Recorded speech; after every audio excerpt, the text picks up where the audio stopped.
Hello and welcome!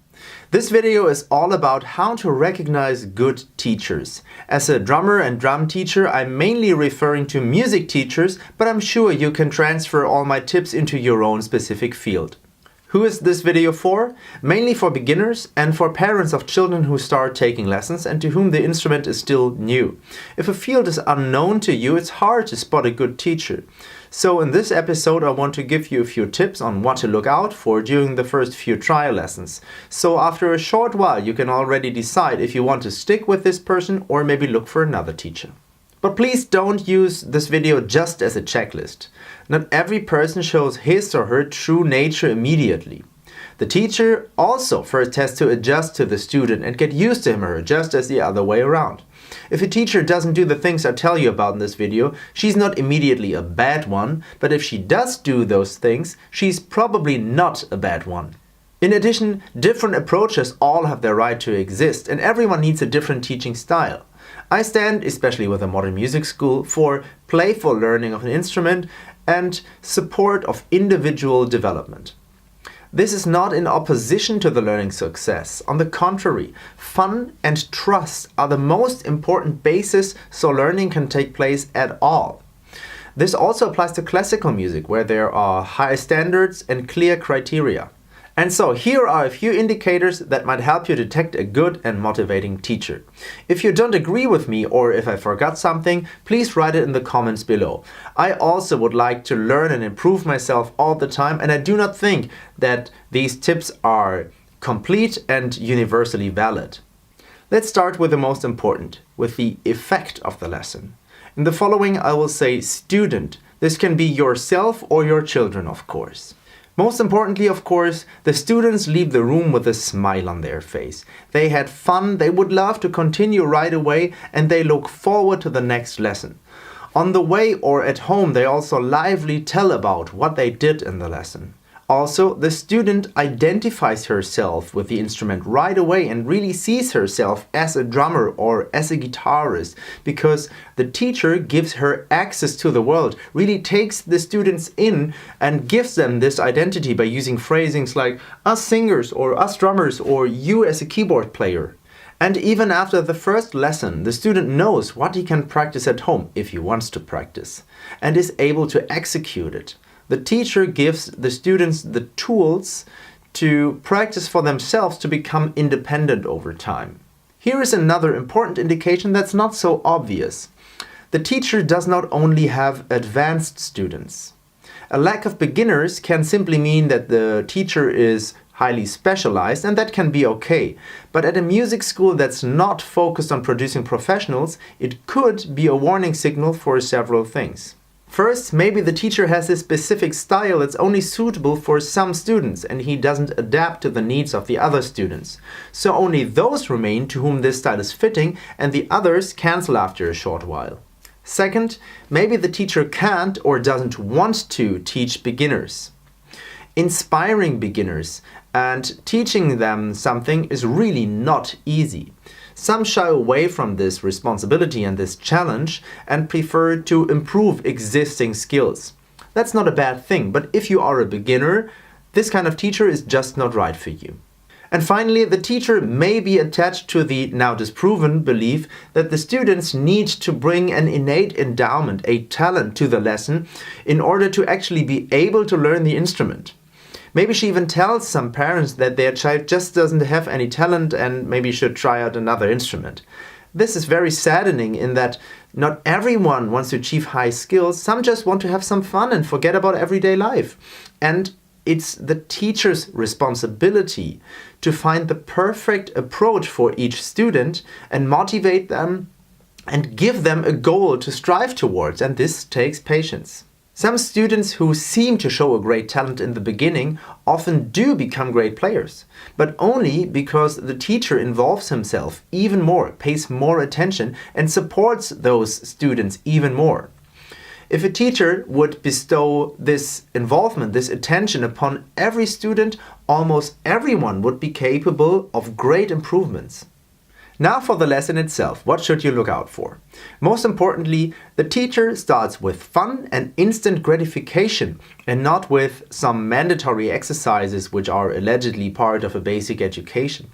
Imagine how great it would be to be playing your favorite song in the first lesson right away, and be it only with boom ga or 2 simple chords. That's just a great experience right away.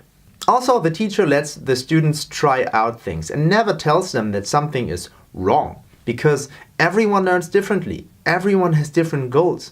In music, seldom anything can be clearly described as wrong. Everyone first has to try out themselves, and this shows that the teacher knows how important openness is and knows that words like "this is wrong" kill the motivation and the spirit of discovery right away. A good teacher sees himself as a servant to the students. He respects their wishes, their goals and their questions, and uses his own expertise to guide the students towards finding the solution by themselves and to reach their personal goals. Another indicator for a good teacher, she doesn't demonstrate to simply have the students follow her lead. If teachers themselves are on the instrument all the time, it could mean that they are simply not able to explain properly and to guide the students in a way that they can discover things by themselves, which is why they are just demonstrating. Maybe they even would prefer just to play themselves all the time, or even seek recognition from their students by showing off. Good teachers instead just enjoy the process of teaching and enjoy the success of their students. Good teachers look closely, analyze, and then apply many small quick fixes. My students know that I occasionally crawl around on the floor to better analyze their foot technique or their posture, and only if a demonstration is really necessary, or if we talk about musical interaction, then I sit down on the drum set. Good teachers should be good communicators. Most important is, of course, the communication with the students. The rule of thumb is a good teacher asks questions instead of giving instructions, especially in the first lesson, because this shows that she really wants to get to know the student and learn about their motivation to find the right teaching approach. She fathoms the students' wishes and goals in order to speak in terms of their needs. She shows empathy and adapts to the students. She doesn't just play a standard program. She also doesn't play her own favorite songs in the lessons, but those of the students. A good relationship with the parents is also very important. So if possible, ask some of the parents of the other students about their experiences with the teacher. How is the communication and what do their children tell about the lessons?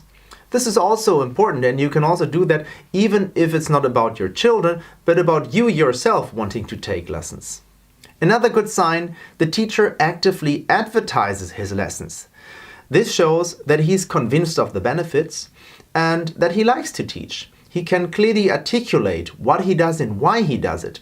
This shows that there's a well-founded concept behind his teaching and that he is able to explain complex issues comprehensively, an important skill for a teacher, and at the same time it shows that he is aware of his responsibility and the meaning of his role.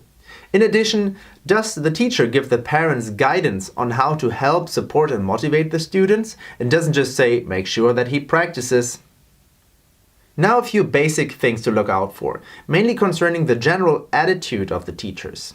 First of all, the teacher does not project her own standards on the students and never speaks of must, neither of having to practice nor of certain skills one allegedly must have in order to play the instrument. Rather, she focuses on the desires and aspirations of the students and helps them along the way and helps them acquire those skills necessary for their goals. Also very important, the teacher doesn't think that he has all the answers. If he doesn't know something yet, he quickly admits it. This way he shows the students that there is no shame in not knowing something yet and encourages learning. He also doesn't stand in front of the student and gives instructions, but ideally next to the student, and is giving puzzles or challenges and asking questions. Sitting side by side and looking in the same direction shows that you have a teacher who will take you by the hand to walk the path together with you.